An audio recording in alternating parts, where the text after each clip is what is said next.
हमारे सनातन तीर्थ हैं और जो यहाँ के पुरोहित हैं श्री पांडे जी, वो इसकी व्याख्या करेंगे। बिहार में धर्मारण्य क्षेत्र है ये। जी प्रभु। जी, ये गया जी में एक धर्मारण्य क्षेत्र है। ऐसे तो हमारे भारतवर्ष के भरतखंड में 12 धर्मारण्य हैं, लेकिन गया जी का धर्मारण्य इसलिए प्रसिद्ध है कि यहाँ पितृ और प्रेत दोनों को यहाँ से मोक्ष है। तो ये धर्मारण्य, इसका धर्मारण्य नाम क्यों पड़ा?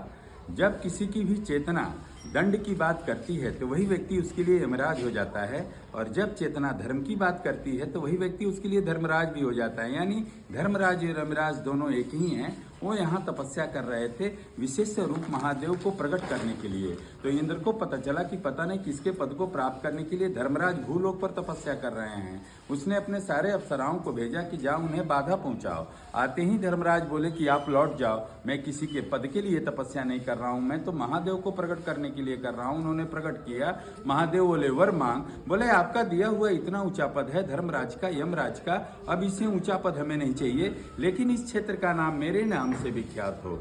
तो उस धर्मराज के नाम से ये धर्मारण्य हुआ, और इसका विस्तार 2 योजन का हो। 2 योजन आज के माप में लगभग 8 कोस होते हैं। लगभग 16 वर्ग मील में ये धर्मारण्य क्षेत्र फैला हुआ है। इसी में गया का पंचकोसी तीर्थ आता है, जिसमें तर्पण और पिंडदान का महत्व आया है। इसी धर्मारण्य क्षेत्र में गयासुर रहा करते थे। गया जी जो है ना, पूरा कोलाहल पर्वतों से घिरी हुई है। इन्हीं पर्वतों पर गयासुर अपनी तपस्या करते करते अपने शरीर को इतना पवित्र बना लिया था कि उसके स्पर्श और दर्शन मात्र से ही लोग वैकुंठ चला जाया करते थे। वहां भी पाप पुण्य का फैसला नहीं हो रहा था, सभी लोग जा रहे थे। तो तीनों देवों ने मंत्रणा की। तो ब्रह्मा जी ने कहा कि ठीक है, मैं भूलोक पर जाता हूँ, कहता हूँ गयासुर तुम्हारा शरीर अति पवित्र है, ये शरीर देवताओं के यज्ञ करने के लिए दे दो। वो अति प्रसन्न हुआ। उसका शरीर था 5 कोस का, और उसका जो वक्षस्थल है अभी वर्तमान में विष्णुपाद है गया जी में। उसके वक्षस्थल पर यज्ञ होता था, बार बार विघ्न कर देता था।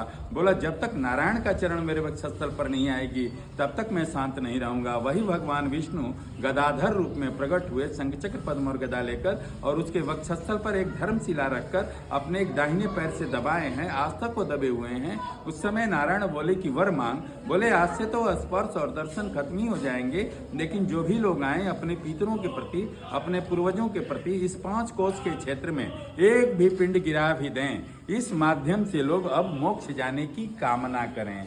तब से यह गया पिंडदान की पद्धति चली आ रही है। अब आइए त्रेता में राम ने जो लंका पर विजय प्राप्त की, रावण तो ब्राह्मण थे, सारे उसके वंशज से प्रवृत्त राक्षस की ब्रह्म राक्षस हुए।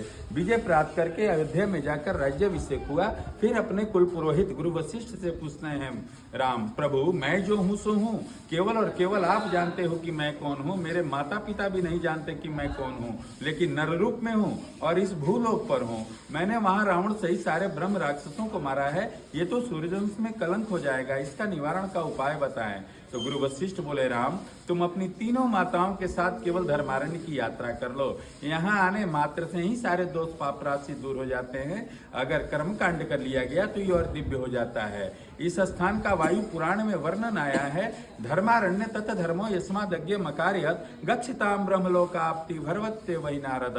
सूत जी ने नारद जी से कहा है कि धर्मारण्य वो जगह है, यहाँ आने मात्र से ही पितरों को ब्रह्मलोक की प्राप्ति हो जाती है। त्रेता में वो लोग आए। अब आइए द्वापर में भी एक कुरुक्षेत्र का प्रसंग है।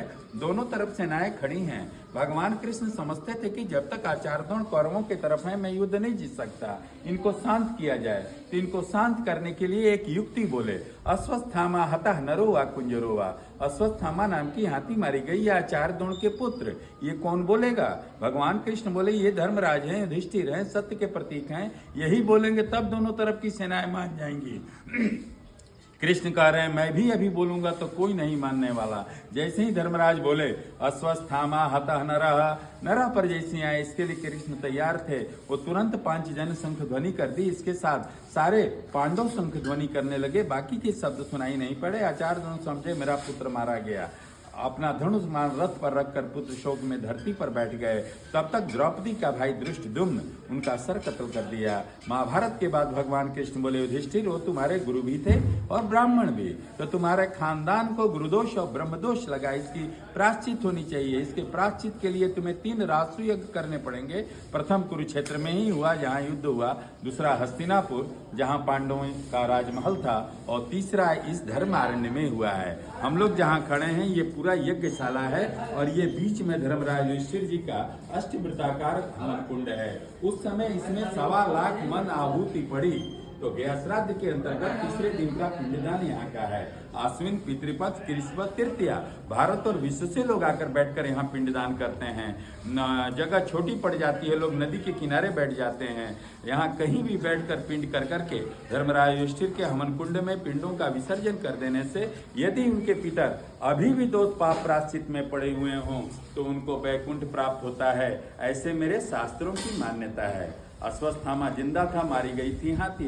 ये सोचा ये लोग मेरे पिता को छल से मार दिए, मैं भी इस पृथ्वी से क्षत्रिय वंश का ही नाश कर दूंगा। उसके पास ब्रह्मास्त्र था। उस समय अभिमन्यु की पत्नी उत्तरा के गर्भ में राजा परीक्षित आ चुके थे। ब्रह्मास्त्र चला देते हैं अश्वत्थामा, ब्रह्मास्त्र लगते ही राजा परीक्षित तो गर्भ में ही तमाम हो गए। लेकिन उस समय भगवान कृष्ण हस्तिनापुर में ही उपस्थित थे। दौड़ी हुई आई उत्तरा राजमहल से, कही कि प्रभु मेरे गर्भ में आग लगी हुई है, घोर पीड़ा हो रही है, इससे आप देखो। तो समझ गए ये तो ब्रह्मास्त्र लग गया। भगवान किसी के गर्भ से पैदा नहीं लिए, न कौशल्या के गर्भ से राम, न देवकी के गर्भ से कृष्ण, न महामाया देवी के गर्भ से ये सिद्धार्थ गौतम, ये लोग प्रकट हुए हैं। लेकिन उत्तरा के गर्भ को बचाने के लिए भगवान को गर्भ में प्रवेश करना पड़ा। अंगूठे में राजा गर्भ को पुनर्जीवित किए, अंगूठे में राजा परीक्षित को दर्शन दिए, मैं आ गया हूँ, अब तुम्हें कुछ नहीं होगा। 9 महीने तक चक्र सुदर्शन उस गर्भ की रक्षा करता रहा। समय से राजा परीक्षित का जन्म हुआ और लगभग कलयुग का आरंभ हो गया। लेकिन भगवान अपने ऊपर कुछ नहीं लेते, यहाँ आकर उत्तरा से गर्भंती गुरुतल्पिका त्रिपिंडी श्राद्ध करवाए। तो यहाँ त्रिपिंडी श्राद्ध, जिसको संतान नहीं होते हैं, जिसको भूत प्रेत पकड़े हुए हैं, जो बुरा बुरा स्वप्न देखता है, रात में डर जाता है, जिसके यहाँ अकाल मृत्यु बार बार हो रही है, मिसकैरेज बार बार हो रहा है, जिसको पितृदोष, अनेक प्रकार का पितृदोष सताए हुए है, तो यहाँ आकर त्रिपिंडी श्राद्ध के माध्यम से उनका निवारण 100% ही हो जाता है। ऐसा यहाँ चमत्कार प्रतिदिन होते हैं। शास्त्रों में वर्णित है, शास्त्रों में भी वर्णित है इसका। यहाँ ये जो कुंड है, इस कलयुग में भी सिद्धार्थ गौतम यहाँ आए और यहाँ आकर अपने कुछ बैठ करके अपनी तपस्याएं पूरी की, और यहाँ से उनको बोध गया में जाकर उनको ज्ञान की प्राप्ति हो गई। तो ये जो धर्मारण्य तीर्थ है, ये गया जी के अंतर्गत बहुत ही प्रभावशाली तीर्थ है हमारे पुराणों के अनुसार। राधे राधे, जय श्री राधे। ये हमारे सनातन धर्म से जुड़ा हुआ है। यहाँ के पंडितों ने जी प्रभु इसमें गया श्राद्ध का पिंडदान नहीं छोड़ने देते हैं, और बोधिष्ठों को बुला करके चप्पल जूता पहनवा करके इसमें हिलवाते हैं।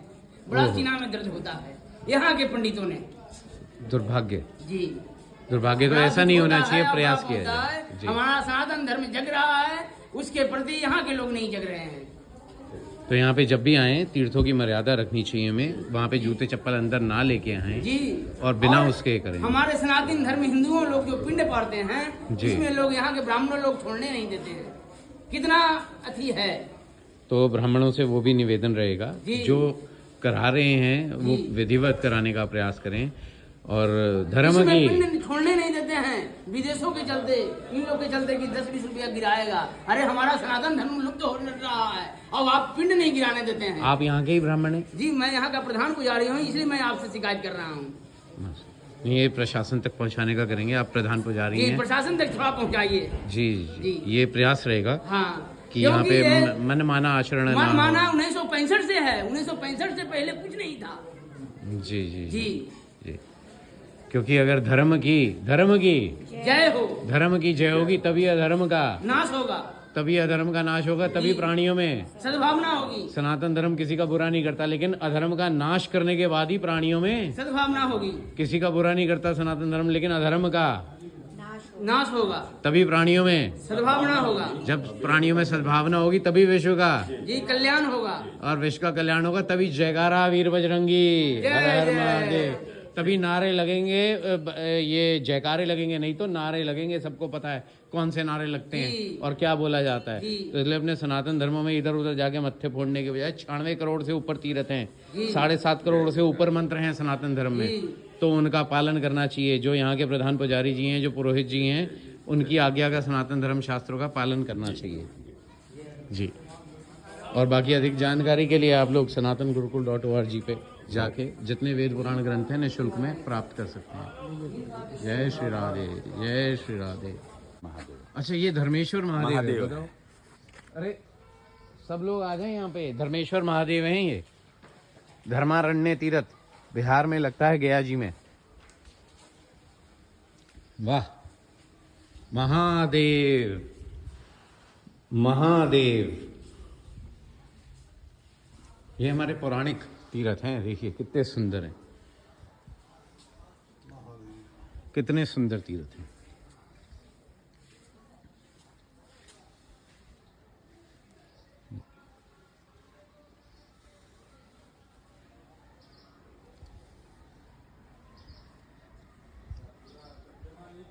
देखिए कितना रमणीक तीर्थ है। हाँ हाँ हाँ हाँ, जी जी जी।